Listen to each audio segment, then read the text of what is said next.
semangat kan? Karena ketemu saya seminggu penuh. Saya Rose, kembali menemani Anda di acara Rumpi No Secret Box.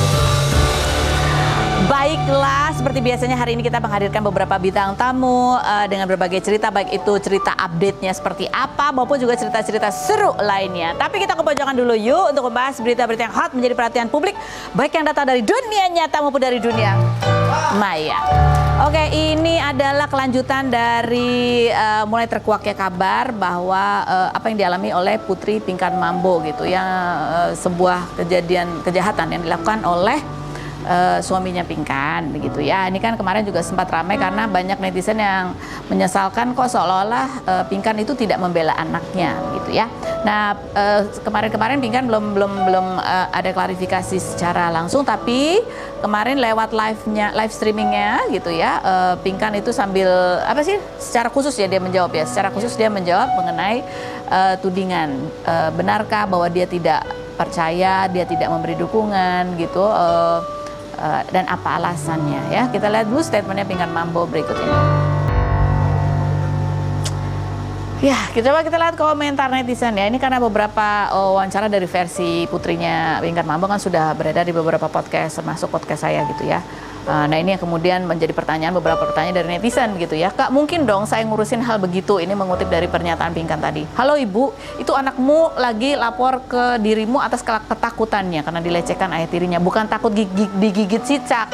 Bisa-bisanya dianggap sepele begini gitu. Yang berikutnya, ngeri ada ya ibu sesantai ini nanggapin soal anaknya gitu. Yang berikutnya, daripada suruh kunciin kamar, suruh aja lakinya minggat atau ceraiin langsung, jauh lebih aman gitu. Yang berikutnya, ada lagi pikiran anak gitu ya. Ada lagi komentarnya, berobat, oke, baik. Ada lagi, bukan Pinkan dulu hidup susah ya sampai jual sapu, pengki dan lain-lain bekasan, kok bisa gaji sampai 5 mbak gitu. Gaji ART di Jakarta kan mahal gitu ya. Tapi kan itu sebelumnya ya, itu maksudnya kan dari tahun 2018 kan mulai kejadiannya, 2018-2019. Nah, sementara dia jual itu kan waktu itu baru tahun lalu atau 2 tahun lalu pada saat pandemi gitu. Oke, yang berikutnya ada komentarnya? Oke, ya itu dari point of view-nya Pinkan Mambo ya. Kalau kita kan selama ini kalau dengar buku cerita itu dongeng-dongeng itu adalah ibu tiri yang kejam, iya kan? Ya banyak dongeng mengenai ibu tiri yang kejam. Amat jarang ada cerita tentang bapak tiri yang kejam. Mungkin karena kekejaman bapak tiri itu sulit digambarkan dalam cerita-cerita dongeng anak-anak. Tapi itu nyata ya. Itu nyata dan itu mungkin terjadi. Itu juga yang membuat pertimbangan kalau seorang ibu membesarkan anaknya begitu ya, dan dia harus bekerja. Itu memang punya tantangan tersendiri yang tidak mudah gitu ya. Karena itu memang kita harus lebih berhati-hati. Dan ini aku jadi berpikir gitu ya, untuk pasangan-pasangan kemarin yang memutuskan untuk berpisah, anaknya 3 gitu, terus anaknya di ibunya, terus bapaknya nggak ngasih biaya sehingga ibunya harus bekerja gitu ya. Itu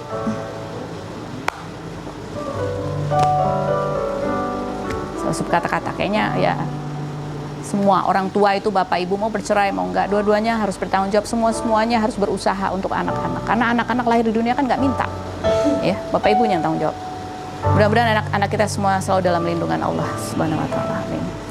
Ada Inara Rusli, kita lihat dulu profilnya berikut ini. Baik, kita akhirnya ketemu sama Inara Rusli ya setelah ramai berita di luar sana gitu ya. Dan banyak sekali kabar yang atau kejadian yang kamu alami sesudah itu. Ya, kita pertama kali ketemu waktu itu kamu kasus Mbak yang menyebarkan foto kamu tanpa izin gitu kan. Itu tahun berapa ya? Nah, itu aku mau tanya kemarin pada saat kasus ada mbak-mbak yang menyebarkan foto kamu tidak menggunakan hijab, kan kamu masih pakai cadar waktu itu ya. Iya. Terus kamu bilang kan, suami kamu supportnya gimana? Terus kan bilang, ya dia sih ngajak bercanda, walaupun tapi kan perempuan pengen lah gitu. Itu sebenarnya pada saat itu hubungan kalian itu memang sudah dalam ada masalah. Udah ada masalah. Sudah.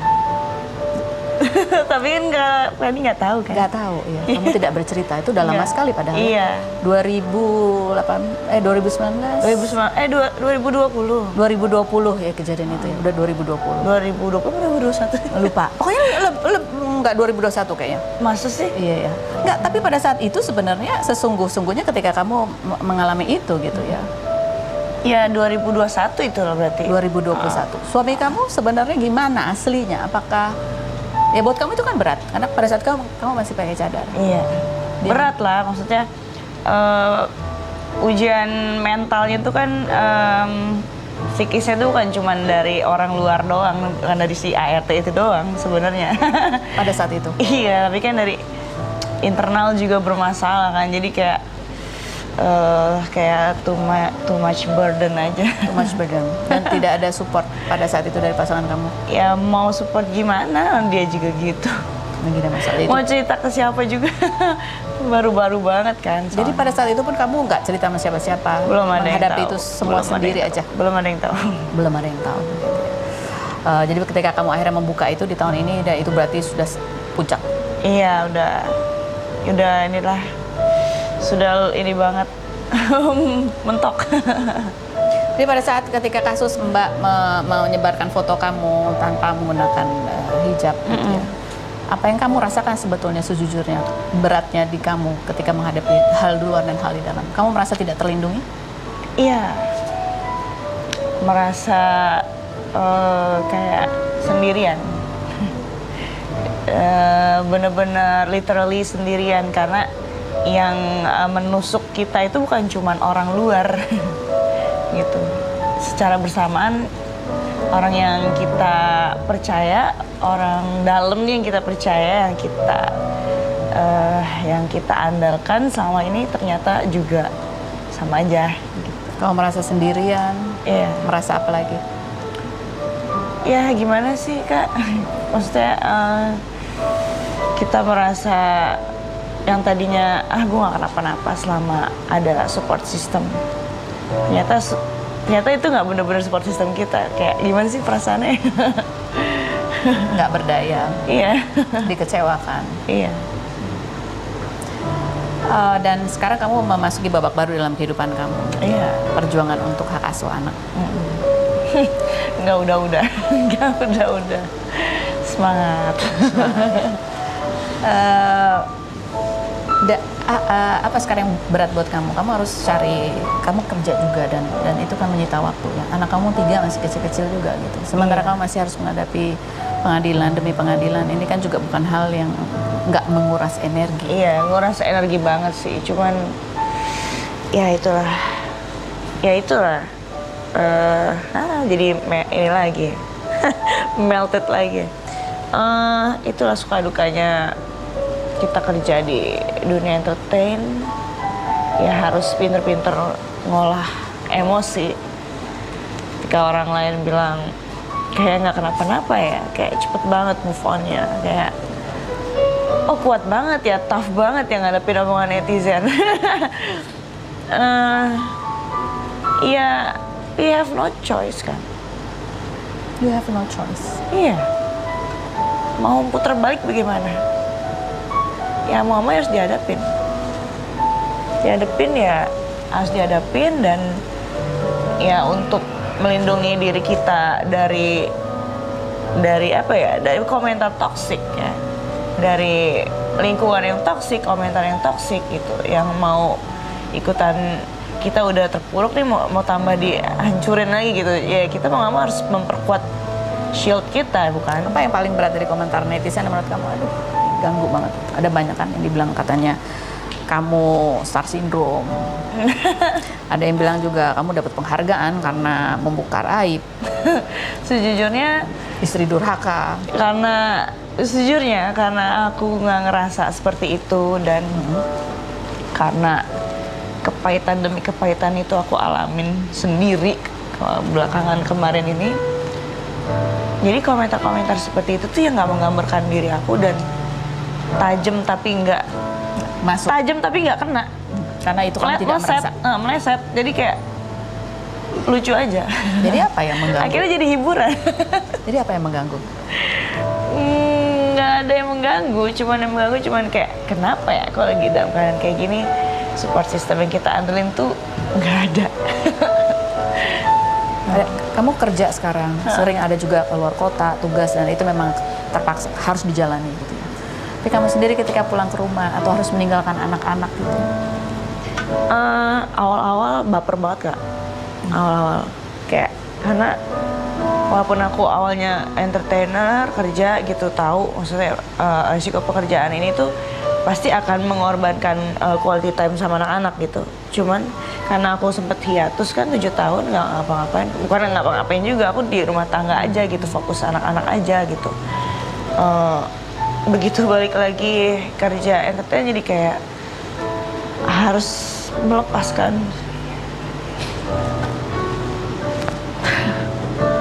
sesuatu yang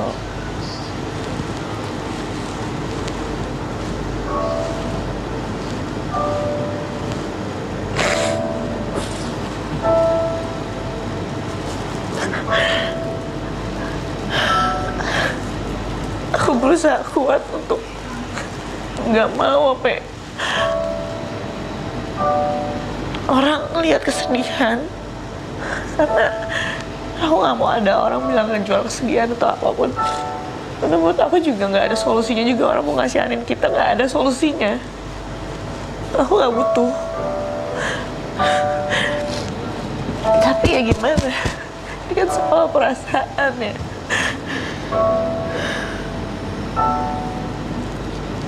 Ya kita berusaha untuk ngasih yang maksimal seberusaha mungkin.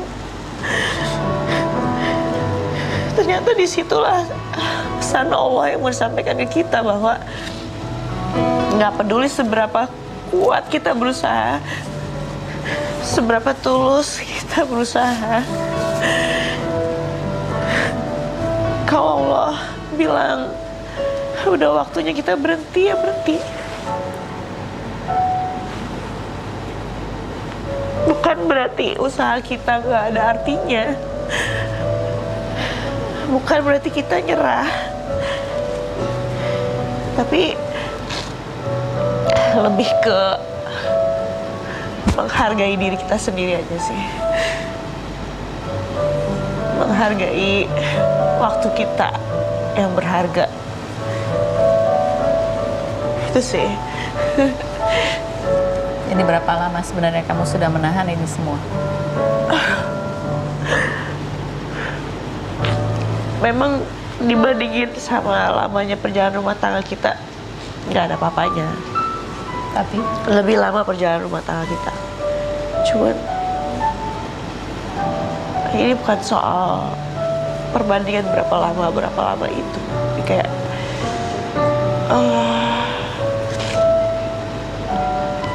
satu hari aja kita menahan perasaan rindunya sakit kan. Apalagi kita nahan rasa sakit hati yang beratus-ratus hari. Itu sih. Jadi ya memang nggak mudah untuk bangkit. Tapi alhamdulillah Allah permudah. nggak mudah untuk bangkit. Tapi alhamdulillah Allah kasih jalan. Oh, Allah kasih jalan rezeki. Iya. Untuk kamu. Sebagai mungkin Tapi- sebagai pengganti kesedihan. Tapi luka-lukamu itu kan masih ada, masih belum sembuh. Masih. Padahal ngerasa kayak segitu nggak pantasnya ya aku punya support system. Pernah ada di titik itu. Kenapa kamu selalu bisa berpikir seperti itu? Sejak kapan kamu merasa kamu tidak pernah punya support system? Tahu, aku sampai lupa. Ketika kamu berpikir akhirnya kamu punya seseorang yang melindungi kamu, Iya, ternyata tidak juga. nggak juga. Aku sampai lupa karena saking aku fokusnya gimana caranya aku harus tetap tough untuk anak-anak. Aku sampai lupa bahwa aku juga berhak gitu untuk punya support system. Aku lupa kapan itu. Kemarin kita sempat mengundang kakak ipar kamu, ibu mertua kamu gitu ya. Ini membuat kita bertanya-tanya sebetulnya gitu. Sebelumnya hubungan kalian itu seperti apa sih gitu, dan apa yang terjadi sehingga kemudian kok seolah-olah seperti ada masalah yang udah lama gitu memendam. Jadi kita lihat cuplikannya. Kamu. Dia tuh siapa? Inara. Inara, masih saya belum. Ngapain kamu nangis karena hal yang seperti ini? masih saya elus-elus. Itu menentu saya rasa anak. Dia tiap kali marah sama saya diam. Saya kalau contohnya mertua lain saya udah dijambak kayak. Dia pernah marah sama mami? Dan sering sekali. Anak itu sebenarnya aku kasihan lihat anak itu. Gitar setiap kali beli gitar Virgon itu dia nyap-nyap. Kenapa? Virgon merasa tiap bulan itu uang sama dia semua, untuk keluar gue susah. Ingin terlihat kamu seolah-olah hanya kamulah yang di sini yang terluka, yang baik, yang tidak ada sama sekali minus. No, saya kan Tuhan udah kasih berkatnya lebih. Maksud aku kenapa sih? Apa salahnya berbagi gitu? Udah pernah diomongin belum nih ke Virgon? Udah pernah, tetapi tetapi istrinya punya role sendiri. Oh, itu gitu. kata Virgon? Enggak, memang kita diskusi memang sebenarnya hal itu sebelum adanya kasus ini, sebelum adanya permasalahan mereka, jauh sebelumnya memang kita sudah ada tanda-tanda masalah keuangan begitu. Mau gambarkan hubungan kamu, tadi bilang support system. Selama ini yang kelihatan nggak gitu. Yang kelihatan di kacamata aku ya. Mereka ya udah baik-baik aja. Nggak ada keluhan? Nggak ada. Nggak pernah disampaikan kamu? Nggak. Jadi kamu nggak tahu sebetulnya? Nggak tahu. Jadi begitu ada masalah ini mencuat, aku bersyukur sih. Jadi aku tahu mana lawan mana kawan. Itu sih Kak. Ya itu kayak jawaban dari Allah sekaligus gitu. Ya udahlah. Ngapain harus berjuang untuk stay di lingkungan yang memang nggak mau jadi support system aku. Terus ngapain juga harus jelasin semua tuduhan-tuduhan, dan akhirnya kita harus menjelaskan lagi kebaikan dan keburukan yang cuma Allah yang tahu. Kan jadinya ria bukan sih? Ya udahlah. Di saat ini kamu dalam proses ya baru berproses berpisah, memperjuangkan hak asuh anak. Tapi ada nggak sih di dalam bayangan kamu ingin idealnya nanti hubungan kamu yang baru gitu ya, dengan bapaknya anak-anak, dengan keluarganya, kamu dan anak-anak itu seperti apa mimpimu?